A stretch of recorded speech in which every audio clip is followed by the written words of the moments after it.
9% ವಾಹನ ದರನ ಏರಿಸ್ಬಿಟ್ಟಿದ್ದೀರ. ಕಾವೇರಿ ನೀರಿನ ಶುಲ್ಕ ಅದನ್ನು ಕೂಡ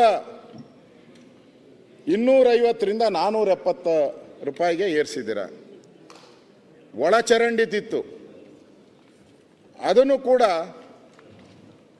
300% ಹೆಚ್ಚಳ ಮಾಡಿದ್ದೀರ. 300% ಅಂದರೆ ಸ್ಯಾನಿಟರಿ ವಾಟರ್ ಹೋಗೋದು, ಕುಡಿಯೋ ನೀರಿಗಲ್ಲ, ಕುಡಿದಿದ್ದ ನೀರನ್ನ ಆಚೆ ಹೋದರೆ ಅದಕ್ಕೆ 300% ಹಾಕಿದ್ದೀರ. ಹಾಂ, ಮದ್ಯದ ದರ 40%.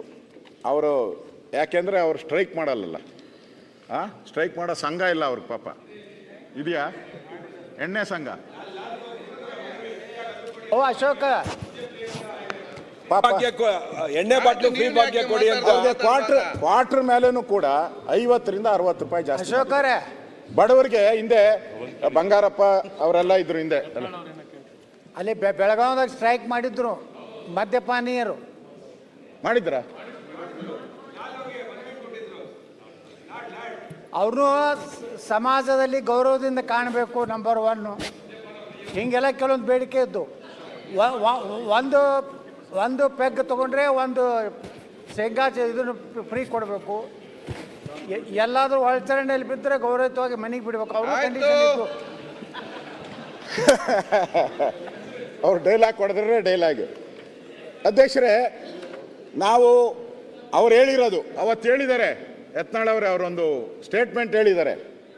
ಈಗ ರಕ್ತದಾನ, ಅನ್ನದಾನ, ಭೂದಾನ ಇದೆಯಲ್ಲ, ನಾವು ಕೂಡ ಈ ಸರ್ಕಾರಕ್ಕೆ ದಾನ ಮಾಡ್ತಾ ಇದ್ದೀರಿ.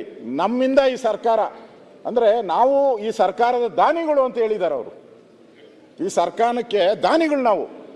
ಹಾಂ, ಹೆಂಗೆ ನಾವು ಬೇರೆ ಬೇರೆಯವರೆಲ್ಲ ದಾನ ಕೊಡ್ತಾರೆ ಈ ಸರ್ಕಾರ ನಡೆಯೋಕ್ಕೆ, ಹಂಗೆ ಇಲ್ಲ, ಸ್ಪೀಕರ್ದು ಇಲ್ಲ, ಅದರ ಲಿಸ್ಟಲ್ಲಿ ಇಲ್ಲ. ಚೆಕ್ ಮಾಡಿದ್ರೆ ಇಲ್ಲ, ಅವರು ಆ ಲಿಸ್ಟಲ್ಲಿ ಇಲ್ಲ. ರಾತ್ರಿ 7 ಗಂಟೆ ಮೇಲೆ ಲಿಸ್ಟಲ್ಲಿ ಇಲ್ಲ. ಅಂದರೆ ಅವರು ಕೂಡ ನಾವು ದಾನ ಮಾಡಿದ್ದೀರಿ.